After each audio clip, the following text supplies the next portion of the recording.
Supersonic, hypnotic, funky fresh.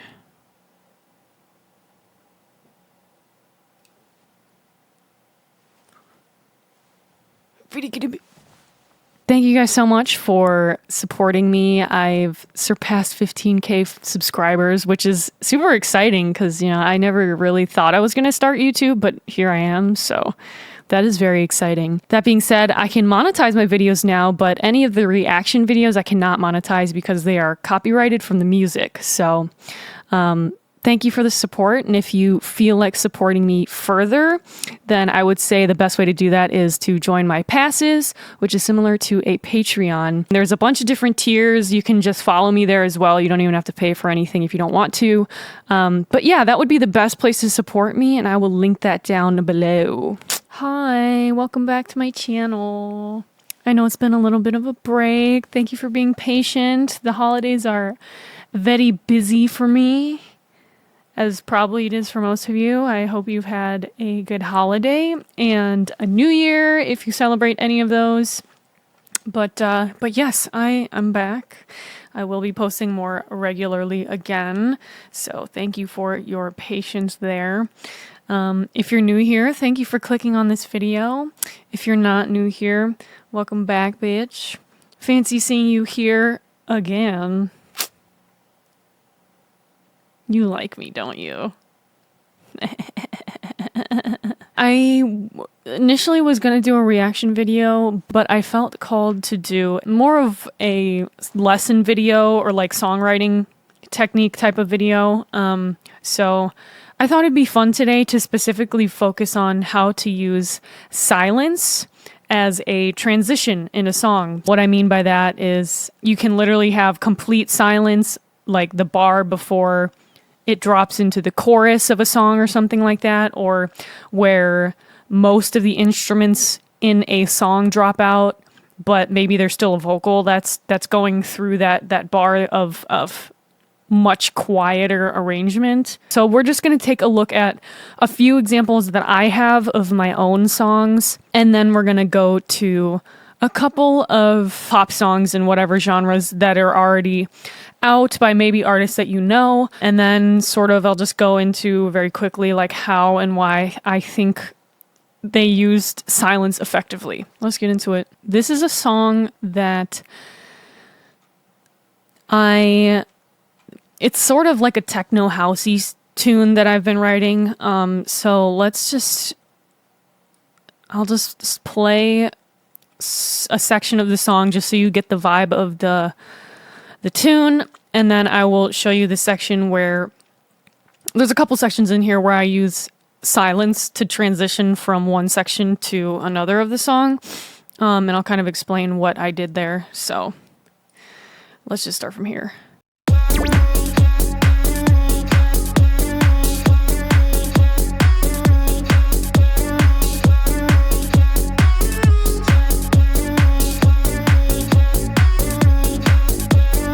Okay, so I use it in the build-up right before it drops into the main hook of the song again.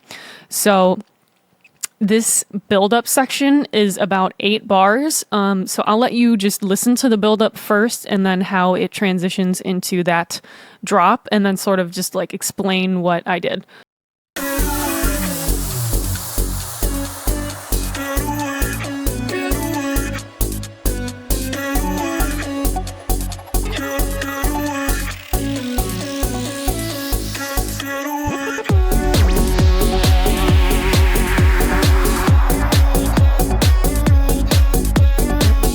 Right, so this section is already pretty bare bones as it is, since it's the build-up. It's supposed to be quieter before the drop, right? So there's less instrumentation in general. But if you notice in that last bar, I specifically put the silent part on the last 2 beats of that last bar.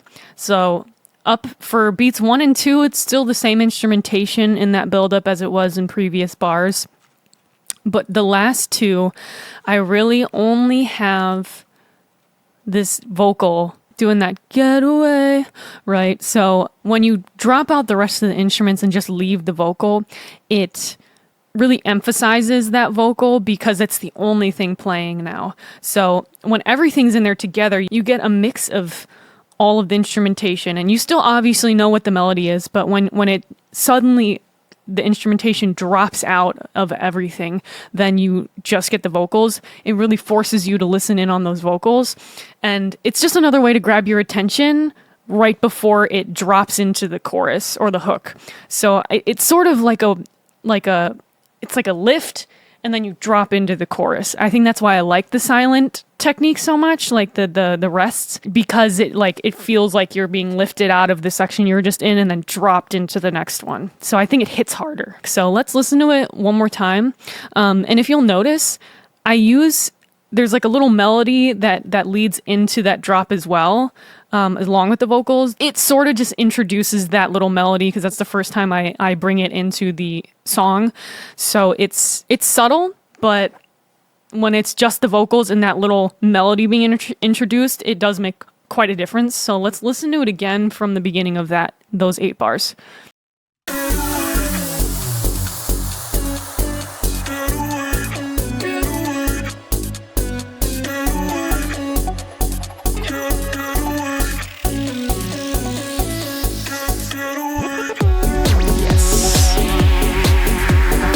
And then there's one more section where I use it right before this same hook, but in this section of this song, I changed the section. It's more of like a halftime section. It hits hard and it's quite heavy. It's almost like a breakdown sort of thing.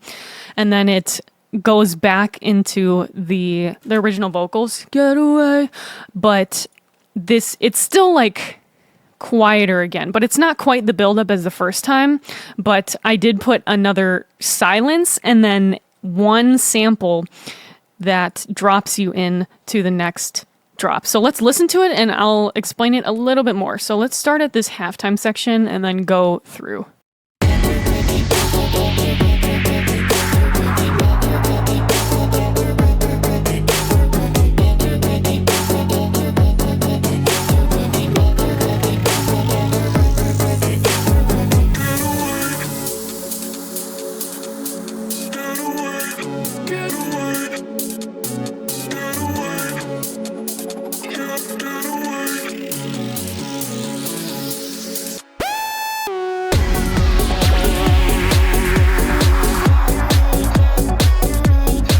So this one I really like because if you notice, I have that same sort of, it's just the last 2 beats of that last bar that really cut out.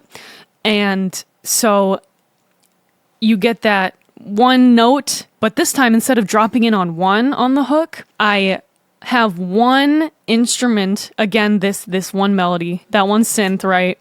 That one synth going on beat 1. So you expect the drop to be on beat 1, but I drop everything else on beat 2. So it's sort of, it's a cool way to like, not necessarily trip the listener up, but like really bring them in to the next section in a way that they're not expecting. And I think it makes it hit really hard and sounds cool. So let's listen to 4 bars before the drop.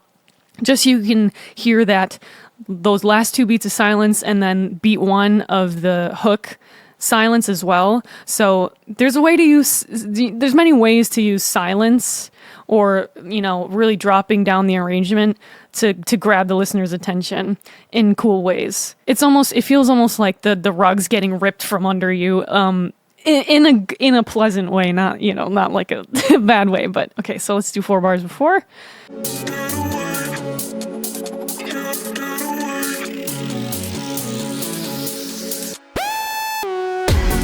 Yeah.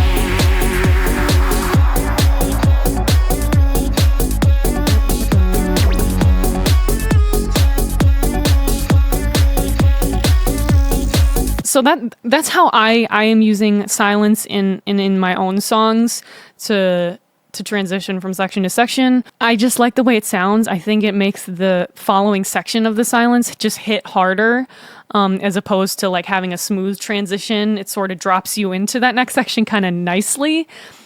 Whereas the silence is sort of like, oh, okay, now let me throw you into the next section. And I love the feeling of it. So, but that's just me. So let's listen to a couple examples of other songs that are out there that have that same sort of silence. So let's go for a metal tune to show you just like a different genre of how you would use it.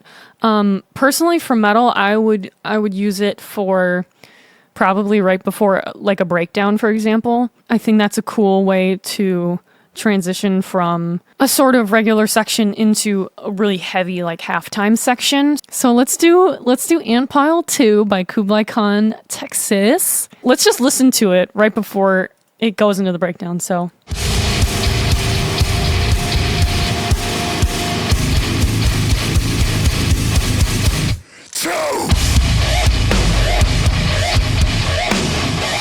I really like this example because they really do cut out completely, and then the vocalist is like, 2, and that's it. The only thing that you hear before the breakdown is 2, which I think is really sick. It's very much like, and it's interesting because they use like a very much a wash of sound beforehand with the guitars just playing open notes and it's sort of ringing out a little bit, and then the bass is playing those chugs, and then the drums come in, and it seems like it's about to, go into the next section, but they pull everything out and just let the vocalist say 2 in the silence, and then it drops into the breakdown, just makes it hit so much harder than I think it would have if they just continued with what they were playing in the drums and then just went straight into the breakdown, like in a smoothly.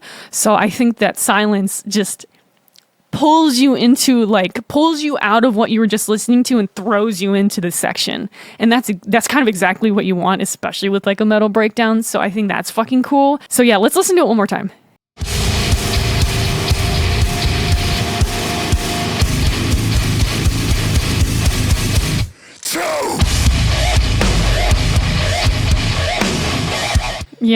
It's just disgusting. You know what I'm saying? Oh, God. Anyways, it's fine. Yeah, that shit is disgusting. Okay, so here's a K-pop version. Let's do Howling by XG. This is the pre-chorus going into the chorus.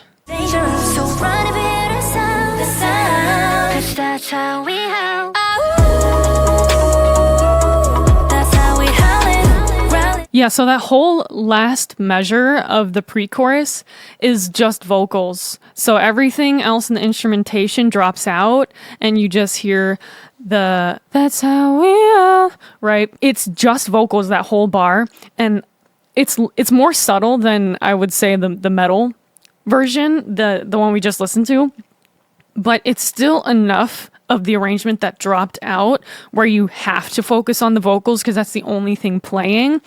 And then it transitions into the chorus. And I like that the howl, the au, happens a little bit before beat 1 of the actual chorus. So it really smoothly drops you into that chorus, but you're still dropped into the chorus because everything dropped out that last measure.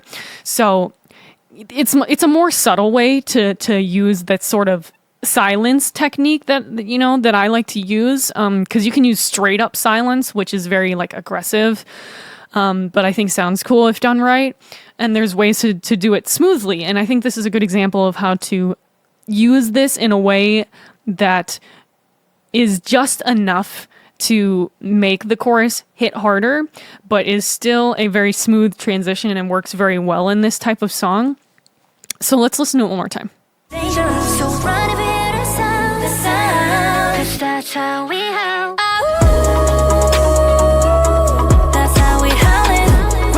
Yeah, I think the arrangement of this song is fantastic. So I think they did a really good job as far as how to use silence like that to transition, and how they can really utilize that arrangement to find ways to use the arrangement to differentiate between each section. I think those are a few good examples of how to use that sort of silence method right before you get into another section as a means to transition, because I think if done correctly, it's very effective, and it's just another technique to add interest to your song, you know, if you're a songwriter.